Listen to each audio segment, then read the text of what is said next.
Dans cette leçon, on va principalement voir comment on peut capturer, donc là j'utilise l'outil capture, capturer une image que j'ai par exemple dans un livre. Voilà, donc je clique là, je sélectionne ma zone qui est rectangulaire ici.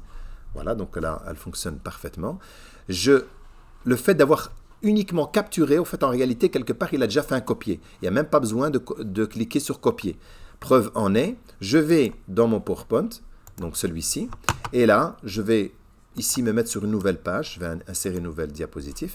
Et ici à l'intérieur, je vais simplement cliquer bouton droit, faire coller, et là, elle se colle ici, ou bien utiliser le raccourci CTRL-V, CTRL-V, et l'image se colle. Voilà, donc une fois que j'ai collé cette image, donc moi je l'avais déjà préparée ici, donc celle-ci, je ne vais pas l'utiliser, et je vais arriver à un résultat comme celui-ci, c'est-à-dire profiter de cette image, cette grande image, et récupérer les mots qui sont ici, comme ça je ne dois pas les taper, parce qu'ici on remarque bien que c'est une image dans son entièreté, elle est complète, mais je voudrais récupérer que ces mots qui sont là, pour m'éviter de taper du texte et de le faire moi-même, donc je récupère des images qu'il y a dessus. Donc c'est arrivé à un résultat comme celui-ci, c'est-à-dire que les mots vont être séparés, mais j'aurai plus de mots derrière. Alors comment ai-je fait? Je vais aller utiliser celui-ci. Je vais aller rogner cette image. Regardez, quand je sélectionne l'image, pas quand je suis à l'extérieur. Dès que je sélectionne l'image, ici, j'ai format de l'image qui se rajoute. Je clique à l'extérieur, elle disparaît. Je clique dessus, j'ai format de l'image. Une fois que je suis dessus dans format de l'image, en réalité, là, je sélectionne cet onglet. J'ai la possibilité de pouvoir rogner l'image. Et ici, moi, dans mon cas, je vais rogner pour ne garder que les mots. Regardez, donc je retire ce qui est en dessous. Je retire ce qui est au-dessus. Voilà, donc j'avais dupliqué mon image, hein, comme ça je l'ai deux fois. Je n'ai pas besoin des extérieurs, donc je peux aller ici pour utiliser la compression. Quand je clique dans compression, j'applique à l'image simplement sélectionnée uniquement et je supprime les zones qui sont au-dessus et en dessous, donc ça veut dire que je ne peux plus les récupérer. Et je lui dis quand même de conserver, utiliser la résolution par défaut, c'est-à-dire la qualité de l'image, je ne veux pas qu'elle soit compressée, je veux garder la même qualité. Et puis je fais OK. Donc le reste disparaît. Regardez, si je reviens en arrière, je ne vois plus l'information qui était là. Je vais vous montrer avec une autre image que si je ne supprime pas ce que j'ai rogné, je peux le récupérer. Donc je repris une deuxième image que j'ai ici. Je vais rogner. Regardez la différence. Je rogne jusque-là. Je rogne jusque-là. Donc ne va rester que les mots. Et quand je clique, je reviens dessus, sur l'image. Je vais dans rogner. Je peux récupérer ma matière à tout moment.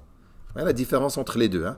Donc ça, c'est le fait que si je clique là, je compresse, je peux lui dire de ne pas supprimer les zones de rognage et je garde la qualité du fichier. Voilà.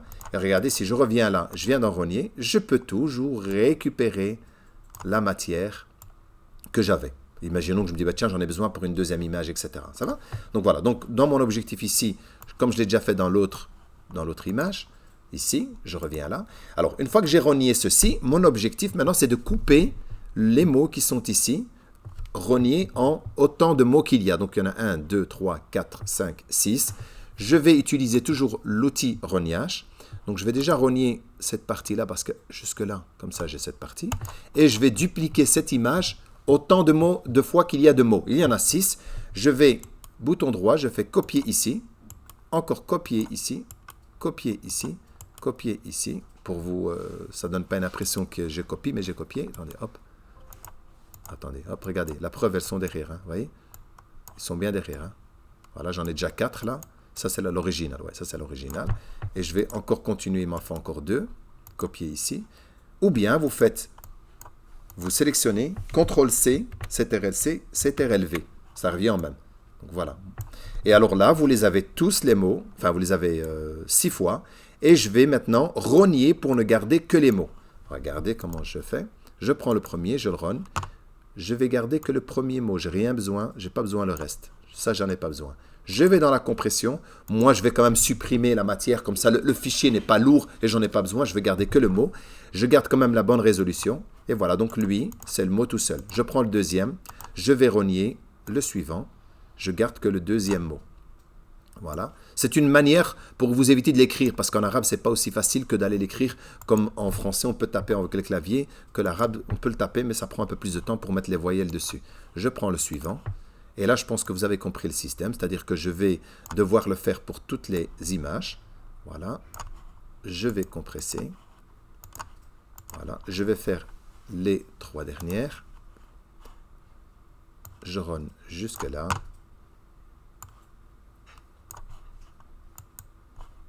Voilà, je fais rogner. Ici, j'ai rogné tous les mots.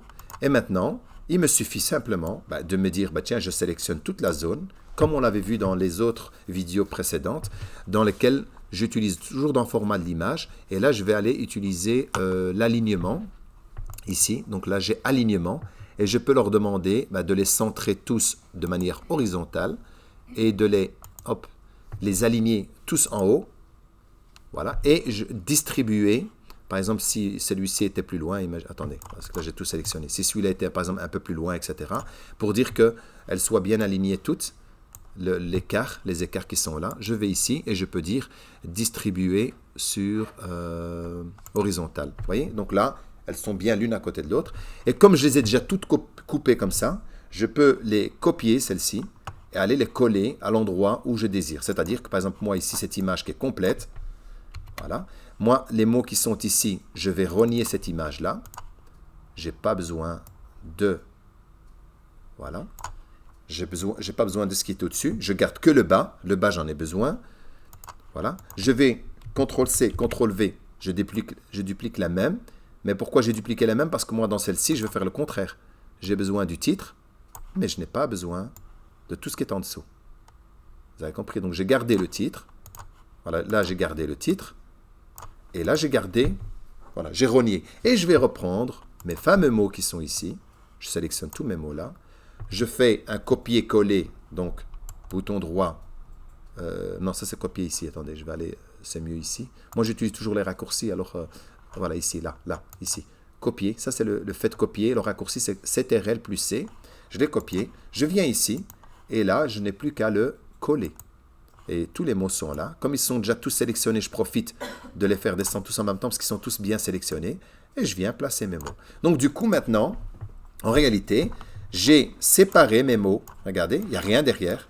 J'ai séparé. Et maintenant, je n'ai plus qu'à les faire animer pour aller les placer au bon endroit. Celle-ci, est-ce que j'en ai besoin? Non, j'en ai plus besoin. Donc je clique bouton droit et je peux supprimer ces diapositives. Celle-ci, j'en ai pas besoin, mais c'était pour vous faire un test simplement. Je peux la supprimer. Et celle-ci que j'avais fait la toute première, que j'avais fait une capture, j'en ai pas besoin, je la supprime. En réalité, moi, j'ai besoin que de celle-ci. Voilà, donc ici, maintenant, je vais faire animer ceci. Alors maintenant, on passe dans l'étape animation. Donc, comme c'est animation, je vais dans mon menu et je vais choisir animation. Et dans animation, je vais choisir comment je souhaite qu'il soit animé. Mon objectif, c'est qu'il puisse venir se placer comme ça. D'accord? Je fais CTRL-Z pour annuler ce que je viens de faire. Eh bien, dans mes animations ici, je vais directement commencer non pas par les entrées, non pas par les accentuations, non pas par les sorties, mais par les mouvements. Et je choisis un mouvement d'une ligne. Je lui dis, lui, il doit venir se placer, il doit descendre comme ça, mais au lieu de se placer juste en dessous, je prends le petit rond qui est là, je viens le placer à l'endroit souhaité. Donc, je le lâche. Et donc, c'est-à-dire que maintenant, il va partir de là, il va arriver ici. Je fais la même chose pour tous les autres. Je vais là, je retourne toujours dans l'animation, mouvement. Lui, forcément, il descend toujours en dessous. À moi de le déplacer et d'aller le positionner au bon endroit. Donc voilà, je positionne les mots qui doivent aller à la bonne place. Et vous faites ça pour tous les autres. Vous revenez ici dans l'animation, mouvement. Lui descend. Et là, je remarque que j'ai... voilà, hop là. Celui-ci doit aller d'une part là et d'une part au milieu, ici. Pourquoi? Parce qu'au fait, j'ai deux lettres qui sont dedans. Même 3 lettres, bien vu, même 3 lettres. Donc ici, ce que je vais faire, eh bien, cette même image, je vais la dupliquer 3 fois. Donc, je clique bouton droit, copier ici. Celle-ci, la deuxième qui est là, je vais lui dire, attendez, il faut que je l'attrape là.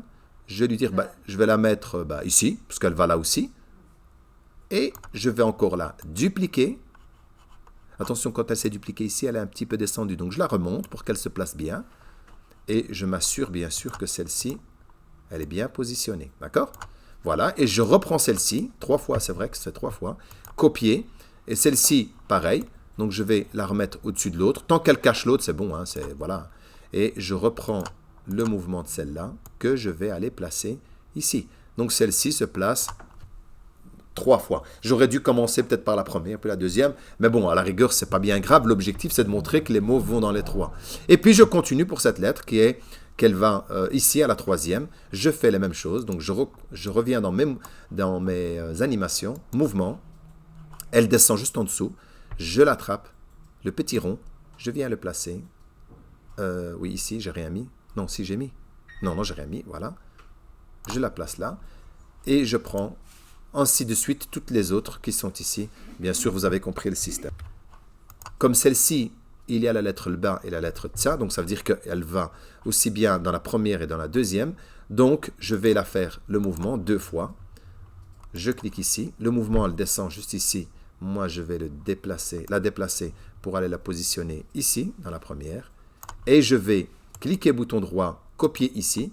Je la redéplace pour qu'elle retourne bien à côté de l'autre. Et là, la deuxième, je vais la mettre juste en deuxième position là. Et la dernière, elle n'est que ici. Donc je fais son animation, toujours mouvement. Dans ce cas-ci, on n'a vu que les mouvements, on n'a pas vu les autres animations. Ce seront dans les prochaines vidéos. Et donc là, je viens la placer ici. Voilà, maintenant que je l'ai fait, mais il faut voir le résultat. L'objectif, c'est de voir le résultat. Pour ça, il faut appuyer juste ici en dessous, le diaporama. Et maintenant, si je fais mon clic, vous remarquez bien qu'elle va se placer, les images vont se placer au bon endroit. Si vous voyez qu'elle déborde un peu, on peut encore un petit peu rétrécir les images de l'autre côté. Voilà. Et donc à chaque clic, vous avez les images qui vont se placer à l'endroit souhaité. Voilà, là vous avez vu le résultat. Pour éviter qu'il y ait le fond blanc qui apparaissait juste ici, ce qu'on peut faire, c'est en sélectionnant l'image, je suis dans format de l'image, je vais dans couleur, et là je mets couleur de transparence. Je viens et je clique ici, dans le blanc. Vous n'allez rien remarquer ici, mais en réalité, après, vous allez voir que le blanc va disparaître. Regardez, je clique, il ne se passe rien là, mais regardez, si je la déplace, on voit bien qu'il n'y a plus le blanc. Si j'annule, CTRL Z, si je déplace la photo, regardez, vous avez bien vu qu'il y a un petit fond blanc autour, derrière. Eh bien, j'annule.